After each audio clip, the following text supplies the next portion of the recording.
Hello and welcome to Bouncing Back. I'm Lisa Bien. We put a lot of value on what a person does professionally. When someone asks you, what do you do? They're probably not asking about your hobbies or where you like to go on vacation. They're asking you, what do you do for a living? Think about that. Of all the things we do in our daily lives, from eating meals, spending time with loved ones, talking with friends, volunteering, exercising, and watching TV, this is the one thing we do is work.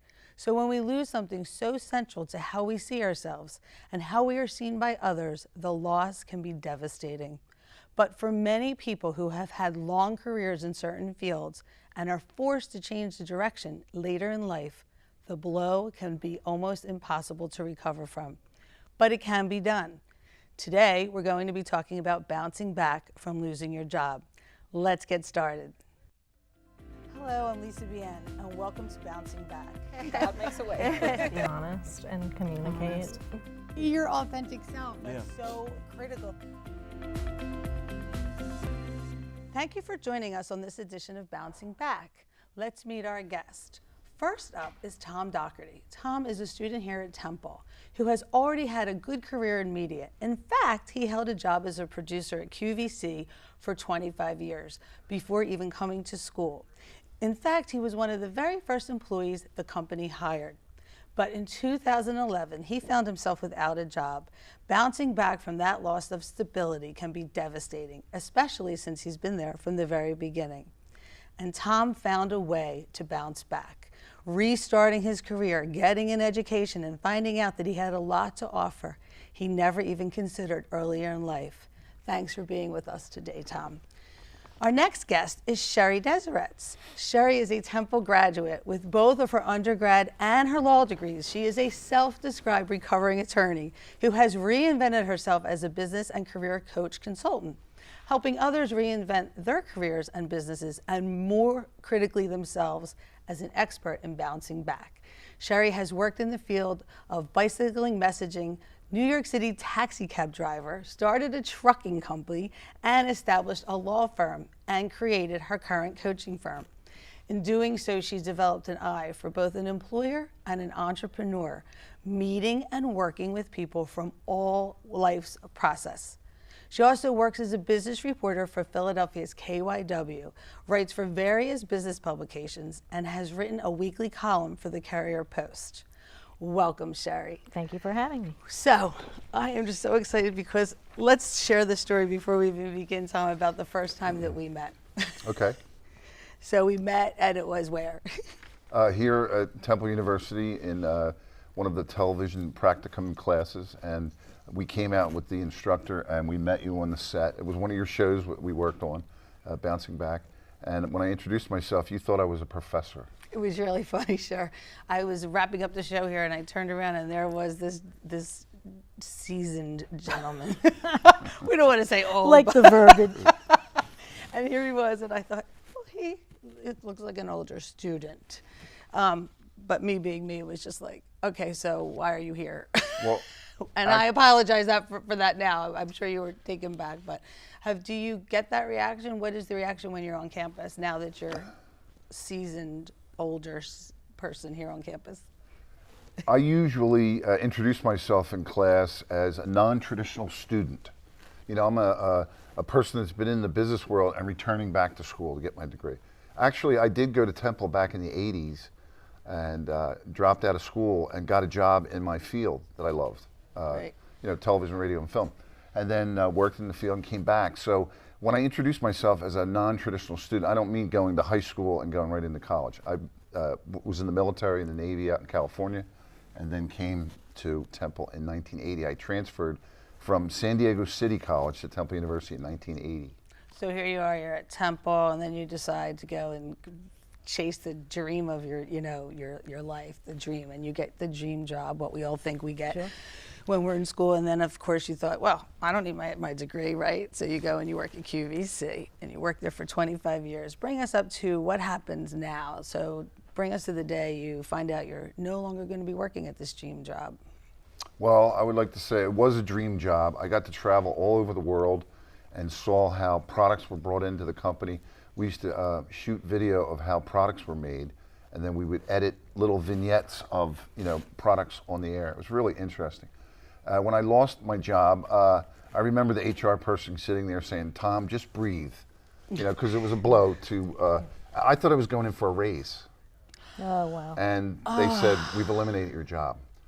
So. Wow. Did you have no clue at all? I had no clue. That's really. Can you imagine that? And sometimes we get called into HR or our bosses, I need to see you. And I don't know, sometimes we tend to think, oh God, what's this? Like getting called to the principal's office, right?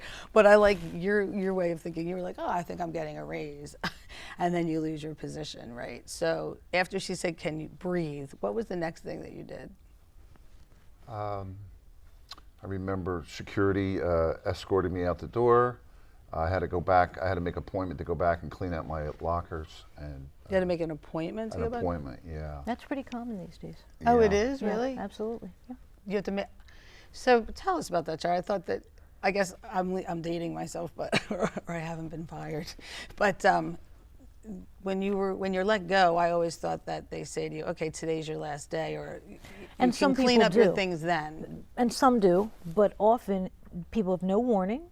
It's, well, your job's done, it's eliminated, and there's the door. Or you've got an hour to clean up your desk because they're so scared of security breaches and sabotage and things of that nature, but emotionally it's devastating. It's devastating enough to be let go, let alone the way it's done. Right. Didn't you feel that too, Tom? Yes, certainly. Yep. So it was emotionally. You went home, and then you also, I think around that same time you also got divorced from your wife at the same time. Yeah. So you really had a lot going on in your life, right? It was a freight train. It was a meltdown. I had medical problems, ruptured Achilles tendon I was recovering from. My wife left, and I had 2 children at home and lost my job. So, I eventually did go look for some professional help. Good move. I was going to good move. say that's probably, I was going to ask you, how did you bounce back? Or because we all have been through devastating loss, because that's really what it was. It was the devastating loss of your job and your relationship all at the same time. I'm sitting here and I'm having a little difficulty breathing because it's a lot for any one person to really deal with, right? So let's Absolutely. take the emotional side first, and then we'll give some, what did you do after that? So you went to see, how did you know, or how did you have the bandwidth to recognize that you wanted to go see somebody, a professional counselor? Because oftentimes people don't even recognize that they need to see a professional Absolutely. counselor. That's right. So I'd love to spend some time on, how did you know? And then Sheri, if you have any advice for people who think they may need to. I was very lucky. In life, you need some luck. And I am a disabled veteran. So I had the Philadelphia Veterans Hospital. And when I lost my job, I lost my medical benefits. So I had no benefits. I had no primary care doctor after 6 months. And I went and reached out to some of my counselors at the VA. And they got me to see a doctor at the Philadelphia VA hospital. Yep. And Dr. Hole, I don't know if he sees this show, but he was a great doctor and he helped me Aw. out tremendously. Giving me, told me it was okay to work out my anger issues because of what happened, and just don't act on my anger issues. And I saw him for 2 years, once a month for 2 years. I love how you said I was very lucky because, and then you said I had, because I do think that when we're going through anything traumatic in our life, we have to say, what is good and why am I lucky? So that was great. And I love that you know exactly how long you saw him for. It's funny because, and Sheri, you can speak to this, is that I met recently with a gentleman who lost his job. I got a text from somebody he texted me, he said, oh, can you help me? I just lost my job. I know you can help me bounce back, and what should I do? So there's that panic, number one, and then it's like emotionally they're distraught. He had this job for 20 years, you had your job for 25 years. We are seriously dealing with a loss, right? No doubt. So let's talk for a few minutes about loss, and why do people tend to put such a time frame on it? You can mourn this loss for maybe 20 days. I'll give you 30, but after that I won't expect you to be back, right? Right. So I think what happens is people are not allowed to grieve in this society, especially with job loss. So if we lose a person in our lives through death, illness, whatever, that's acceptable loss. But losing a job, people are very pragmatic, like, well, get over it. You've been gone for 10 minutes? hit the books, do what you have to do, and find your job. And this is as big a loss, especially after 25 years for you, Tom, as for anyone. So I think people have to really, the advice to breathe from the HR person was great, but I think you need to extrapolate a little bit and say, okay, I need to take some time to understand what this job meant and whether I identified with it as my full identity. And then at the same time, start at some point when you're ready to run a parallel track of emotionally feeling bad, but still doing something proactive to get your life back on track. And it sounds like you did that. Did you? Yes. Right. You were also lucky. Getting some kind of help, counseling, job counseling, therapy is really critical to people, but most people are so panicked that all they can think of is, if they're lucky, I have 6 months of unemployment, that's never going to be enough, I have a family to feed or myself, what do I do? And they immediately go to job listings and try to do that. And I think that's a mistake. I think you have to take some time to step back and really do self-assessment and figure out a couple of things. One, if you were terminated not because your job just got rid of the position, you have to look at what did I do wrong here? How much of this do I own and what do I have to change to make that not happen again? But more importantly, I think you need to figure out what you don't own. Because when this happens, most people take it all on. If I had only done this, it wouldn't happen. If I did, right? Is that, that's true. Tell me how you felt about that. It's interesting what you're talking about, because I went through many feelings. Like in divorce, they have different stages of denial and anger. Well, that's the same thing that happens after you lose your job. It's like a divorce. Yep. I was going to say loss is loss is loss. Loss is loss. Yep. And so whether it's someone who dies or someone who loses a job or a divorce, loss is loss. And so the anger is always going to be there, whether it's at the onset or at what point. Well, and you mentioned identity. The truth of it is, if you have a job for 6 months that's not really a career track job and you lose it, that's a very pragmatic, oh, I need another job to pay the bills. When you lose a job in a career track, as you did, you're losing yourself, and it makes you feel like you weren't good enough, smart enough, something enough. It's really hard to separate those feelings from reality. And I'm sure, again, Tom, you felt that as well. I question, exactly what you said. What could I have done differently? Yep. But I really feel that there's some trends going on in corporate America right now, and I tried my hardest to keep up with the herd. I like to say that word, that phrase. And the herd is very competitive. The herd is very, very. It's difficult for young students to graduate and go out into the working field now, and go on interviews and find a good job. So I'm looking at this now, returning back to school from 2 points of view, from a young student's point of view and from an experienced adult. Mm-hmm. Yep. And it's such a, I don't know the word, it's such a frustrating experience when it's different than when we were growing up, when we're all about the same age. And when we were growing up, you typed up your resume on a computer. Not a computer. On a typewriter. On a typewriter. And you typed up your cover letter and you put it in the mail, and then you could easily call somebody and get feedback. Yes, no, they usually told you what. Now the hiring process is so different. Now you go online and it's like, okay. And this is what I think we should spend some time talking about too, is we go online and it's, so do I go on LinkedIn? Who should do my resume? Should I hire a recruiter? Oh my God, what do I do? But we're still in shock. I mean, you've lost your job, it's 25 years, now you're like, so you decided to come back to school, correct? Yes. Okay, how did you come to that decision of coming back to Temple?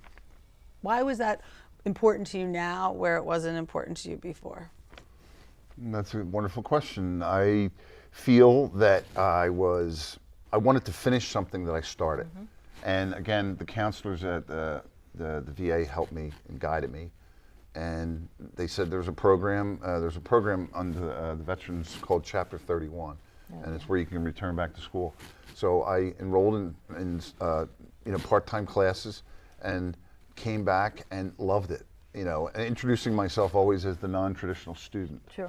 And I'm learning from young people, to hear young ideas, and I'm very optimistic about the young people today, because Temple University has a lot of creative and intelligent people here on campus. No doubt. And great professors. Say that again, because I love Temple. No. I'm a big But- fan of Temple University. Right, and I think I it's transferred here from San Diego City College. And if you look on my transcript, you can see I got 15 credits from San Diego City College. well, I'm a big fan of Temple as well. Obviously, you're going to graduate, I've graduated, you're going to graduate. I used to joke, and I still kind of do that. I only hire Temple students, so. But you said something about it's interesting is about that you're learning from the students. I've been an adjunct here for 10 years, and that's my favorite thing to say all the time is that I learn from my students, and I think there's nothing greater than the kids that are here on campus. But it can be scary and it is frustrating. So, Cher, what advice would you give somebody who just lost their job? What's the first thing you would say besides breathe? What advice should they hire somebody to? Let's talk about resume writing. Okay, hold on, because you're getting a little bit ahead of the process as I see it. Okay. So if you listen to Tom, he has mentioned that he's a non-traditional student 3 times in this conversation. That's an identifier. Tom has taken on the identity, at least in his role here, as a non-traditional student, and that there's a lot of reasons for that, but one of them is that we really identify ourselves by what we do, which I think is what you said when you started. So people can create a resume, jump onto Monster, Jobster, any of them, but that really shouldn't be the first step. The first step should be to identify, as in any loss, stop and think about, who am I? Let me look at who I am, what parts of myself I want to change or not. What do I want to do? The fact that you've done something before does not necessarily mean it's something you want to do going forward. I was a lawyer for 20 years. I've been doing this for 12. I could have gone back to law, but I didn't. Because I really did an assessment and said, what am I good at? What do I love? What can I wake up every day and really want to do? And I created this career based on that. And I think most of us can do that if we take the time to say, let me reassess my life. What are the things I need in terms of money, geographical stuff, whatever, and get more of a direction rather than just blithely going out and applying for jobs to become employed, right? The part you're discussing, resumes and profiles, and I'll talk for a second about the difference between them, but the job search process is the second piece. And you sort of run parallel tracks, but all the while you really need to be getting yourself back to yourself. The self-assessment, self-work is more important. How do people do that? They need a lot of strength, and they need to remember that what happened should not define them. And it takes time, but I think people have to really assess, am I more than my job? Yes. All right, what parts of myself do I like? Where am I in relation to the people in my family, my friends, other parts of life?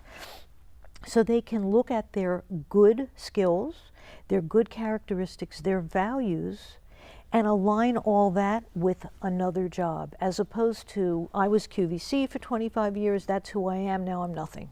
Which you've gone through that thinking, I'm sure, at moments, right? Now you know that was a piece of who you were in life, but it doesn't define who you are now. It really didn't then either, but that's how we all delude ourselves at our job. Isn't that right? You're processing what's happening, and I didn't realize that was one chapter in the book Right, of Tom Dougherty. exactly right. But when it first happened, It was the book. Yeah. It was the whole book, right? True. So the practical side is this. These days, the job market is very different. It's different for young people. It's different for old. It's harder for everyone. A profile, as opposed to a resume, is one of the first things that people need to create. It's almost like a sheet selling who you are, what you're looking for very specifically, and it has some of the things that a resume has, where you went to school, your job history, all of that, but it's in a much more compacted fashion.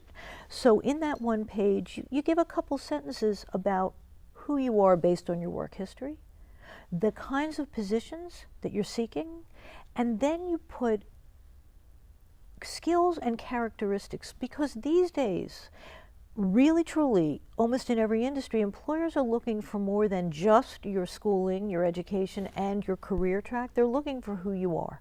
So you need to talk about that. So this this profile sheet is designed for everybody, correct? All of my clients do a profile sheet. I think everyone should. But that profile goes to not prospective employers as opposed to a resume. That's what a resume is for. But a profile is given to people you know so they can share with others they know who might be in a position to either employ you or know others who could. It's a sales sheet.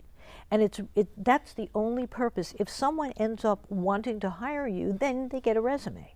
So there's an overlap, but it's very helpful because that saying about you get a job through people you know is very much true. Can you get it other ways? No doubt. Recruiters, postings online, no question. But people who know you will go out of their way for you. And that's more likely a way to get a job than not. Okay. We're going to take a break right now, and then we're going to come back and we're going to talk a little bit more. But I'm also going to challenge you a little bit in the sense that you talked about, taking that time to figure out what you're good at, where you want to go. We have to address there's a certain fear, and there's also bills we have to pay. So in theory, all that sounds great, but in practicality, how do you really go about that? Okay. So we're going to just take a break real short. To TV's Melissa Steininger with a question of sustainability. Did you know that pedal power can fuel a cleaner, greener Philadelphia? Bicycling is fast, healthy, affordable, and environmentally friendly. It's also the perfect way to get around town. Here are some bike safety tips. Stop at all stop signs and red lights. Ride with, not against traffic. And remember, no riding on the sidewalk. It's actually illegal in the city if you're over 12 years old. Finally, don't be afraid to use the full lane. It's perfectly legal and will make you more visible to motorists. Visit bike.temple.edu for more information. Please join with Temple's Office of Sustainability and TUTV to help make Temple cherry, white, and green. So today we are talking about getting your job, getting yourself back on focus. We were talking about a profile sheet, so let's talk about a profile sheet again. So we have the profile sheet, and now we have it's a sales sheet. Difference again between a profile sheet and a resume is? So a standard resume, even these days, talks about where you worked, what your education is, a bit about who you are. But the resumes that I use go a little farther. They talk about accomplishments. What did you do special at QVC? And you could come up with dozens of things, I'm sure. But on a resume, 1, 2, or 3 things that are so impactful that someone reading it will go, oh wow, that's pretty impressive, that kind of thing. The days of long drawn out roles and responsibilities for each job, they just don't exist anymore, because if you think of the logic of it, someone who's interviewing you knows what you did in that role because it's their world most often. So you don't need to describe, I did this and I did that, just accomplishments. But going back to your question of a minute ago about how do you figure out who you are and what you want to do, it's hard when you have bills to pay, when you might be on unemployment and money's really an issue. But my thought is, if you don't really take the time to do that kind of work, you're going to end up in a similar situation that you were before that might not fit who you are now. So do you recommend potentially getting a position to hold you over while you're going through this? I mean, let's face it, unemployment, it doesn't pay us enough to have that. Sure. I'm going to call it a luxury. You might not like that word, but I think it's a luxury to take the time, especially if you're a single parent. I was a single mom when I lost my job, and you're a single dad. And so would you recommend taking something that may not be your dream job, the job that you love, why you really figure out what you're looking for? So there's a couple pieces to that. The answer is that if you need to do it financially, you need to do it financially, so there's not even a choice. But the other piece is, if you don't need to do it financially, I'm not uncomfortable with people having some months between jobs. When it starts getting much longer and you have a gap, some employers, potential employers, will find that to be an issue. So you have to really look at your timing, not just the money. The theory that people will hire you because you're employed, I'm not sure I buy that. I'm not sure it's important enough for that reason. Others would disagree with me, but that's my thought. Real quick, because we're running out of time, do you agree or disagree that we should hire people, that people should consider hiring somebody to work with them on their resume? I think it's fine to do that. I think that you need people other than you, who write well, who are smart in that way, to at least review, because I don't think you see yourself very well and you can't explain yourself on paper all that well. But you really need to vet the people that are professional resume writers. Ask them to show you some of their product, because some of them are excellent. And like every other business, some are not. And you don't want to get caught up spending money and then ending up redoing a resume you could have done yourself and with your friends. Yeah, there's also two types of headhunters out in the market today that I've been finding out. And I just want to real quickly address that before we have to wrap it up, but there's two types, right? So you and I talked about this earlier. There's ones that will help you find a job and then they pay the employer, and there's also headhunters that will ask you for an upfront fee for marketing. Real quick, I'm not a big fan at all of paying a fee. I think there are enough headhunters and other ways to get jobs that you don't have to pay for that privilege. Okay, well, great. Well, thank you very much, and this has certainly been a great show with lots of good information.